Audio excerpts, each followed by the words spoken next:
So game one of this Armageddon series this weekend in Atlanta between the Mets and the Braves goes to the Braves as they draw even in the NL East with a 5-2 win tonight. Jacob deGrom threw 6 innings, 86 pitches. Could he have gone one more inning? And I get it, with the way the Met pitching is lined up here, he's going to pitch Wednesday at Citi Field in the final game of the season. I don't know if that was done as a precaution. I digress. I'll get back to that in a minute.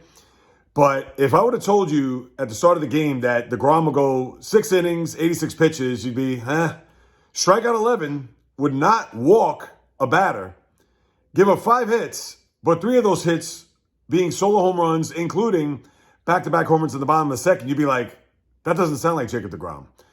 Well, it was, and the Met offense, even with Max Fried leaving after 5 innings, first couple of innings he was a bit rattled, didn't really seem to have command of his pitches, but for him to leave the game after the 5th inning, and you thought maybe the Mets would catch a break and see what they could do, but they couldn't against Colin McHugh, Raisel Iglesias, AJ Minter, and then Kenley Jansen, who they had on the ropes in the 9th inning, had bases loaded.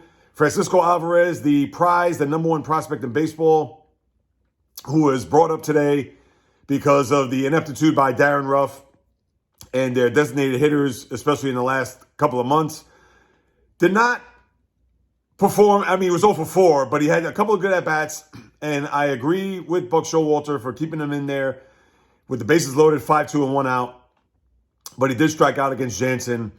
And now, for the $43 million that he's going to be paid this year, Max Scherzer, the reason why he's brought here is to win this type of game. And I know for sure he's going minimum 7, and he's a guy that you're going to have to drag off of that mound. And let's see, tomorrow night is pretty much the season, because not that we can't depend on Chris Bassett Sunday night, but all the pressure will be on the Mets if they lose tomorrow night's game.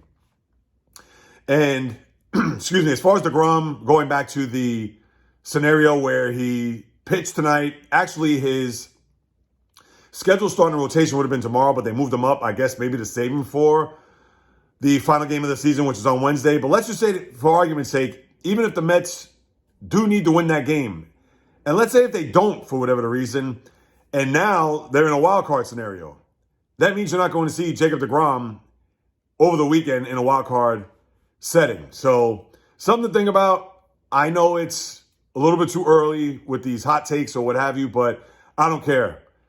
Mets have waited all year to get to this point, and now that they're here, they got to seal the deal, and it's all on Max Scherzer tomorrow night. We shall see as game number 2 tomorrow night on Fox, 7 o'clock.